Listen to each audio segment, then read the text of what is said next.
السلام علیکم نالج گیک کے دوستو، ایک دفعہ پھر آپ کی خدمت میں حاضر ہوں۔ آج ہم بات کریں گے ارطغرل غازی کے بارے میں، جو کہ خلافت عثمانیہ کے بانی تھے۔ لیکن اس سے پہلے میں گزارش کروں گا کہ ہمارا چینل سبسکرائب کیجئے اور بیل آئیکن کو ضرور پریس کیجئے تاکہ ہماری ہر آنے والی ویڈیو سب سے پہلے آپ کو موصول ہو سکے۔ سامعین، ارطغرل غازی خلافت عثمانیہ کا بانی ہے۔ آپ کی پیدائش 1191 عیسوی میں ہوئی اور وفات 1280 عیسوی میں۔ کچھ کتابیں 1281 بتاتے ہیں۔ آپ کے 3 بیٹے تھے، گوہر، شہریار اور عثمان، اور آپ کے اسی بیٹے نے، جس کا نام عثمان تھا، 1291 یعنی ارطغرل اپنے والد کی وفات کے 10 سال بعد خلافت بنائی، اور ارطغرل کے اسی بیٹے عثمان کے نام سے ہی خلافت کا نام خلافت عثمانیہ رکھا گیا۔ لیکن خلافت کا بنیاد ارطغرل غازی رحمۃ اللہ علیہ رکھ کے گئے تھے۔ اس کے بعد اسی خلافت نے 1291 عیسوی سے لے کر 1924 تک 600 سال تک ان ترکوں کی تلواروں نے امت مسلمہ کا دفاع کیا۔ ارطغرل غازی کا خاندان وسط ایشیا سے یہاں آیا تھا اور ان کے جد امجد اوز خان کے 12 بیٹے تھے، جن سے یہ 12 قبیلے بنے، جن میں سے ایک یہ کائی قبیلہ تھا جس سے ارطغرل غازی تعلق رکھتا تھا۔ آپ کے والد کا نام سلیمان شاہ تھا۔ ارطغرل غازی کے 3 اور بھائی تھے، سارم، زلجنا، گلدارو، اور آپ کی والدہ کا نام ہائمہ تھا۔ سامعین محترم، ارطغرل غازی کا قبیلہ سب سے پہلے وسط ایشیا سے ایران، پھر ایران سے اناطولیہ آئے تھے، منگولوں کی یلغار سے بچنے کے لیے، جہاں سلطان علاؤ الدین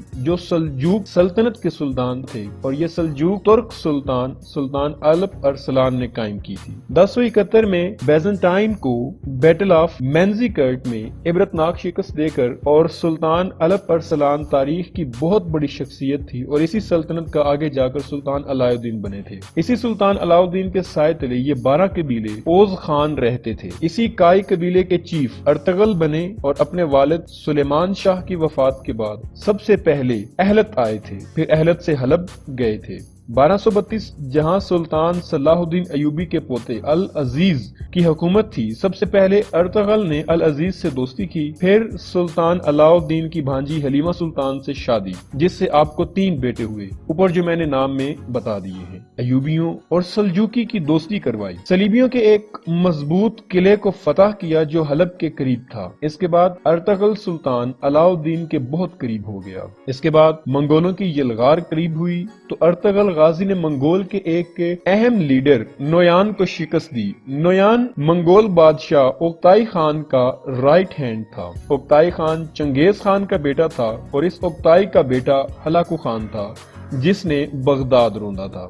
اسی نویان کو شکست ارطغرل نے دی تھی، اور پھر ارطغرل غازی اپنے قبیلے کو لیے سوغت آئے، پھر قسطنطنیہ کے قریب، اور پھر وہاں بیزنٹائن کے ایک اہم قلعے کو فتح کیا، اور یہی تمام ترک قبیلوں کو اکٹھا کیا، اور سلطان علاؤ الدین کے بعد ارطغرل سلطان بن گئے سلجوق ریاست کے، اور اس کی نسل سے جا کے سلطان محمد فاتح رحمۃ اللہ علیہ تھے، جس نے 1453 میں جا کے قسطنطنیہ فتح کیا، اور اس پہ حضور علیہ الصلوۃ والسلام کی پیشگوئی پوری ہوئی۔ ناظرین، تاریخ میں ارطغرل غازی جیسے جنگجو بہت کم ملتے ہیں، لیکن ہماری نسل ان کو جانتی نہیں۔ سامعین، ہر مسلمان جنگجو اسلام میں جو بھی گزرا ہے، جس نے کچھ نہ کچھ اسلام کے لیے کیا، اس کا ایک روحانی پہلو ضرور ہے، اس کے پیچھے ایک روحانی شخصیت ضرور ہوتی ہے جس کی ڈیوٹی اللہ پاک نے لگائی ہوتی ہے۔ تاریخ اٹھا لیں، بھلے اسلام سے آغاز سے لے کر اب تک آج بھی اگر کوئی اسلام کے لیے، امت مسلمہ کے لیے کوئی ڈیوٹی کر رہا ہے تو اس کا روحانی پہلو بھی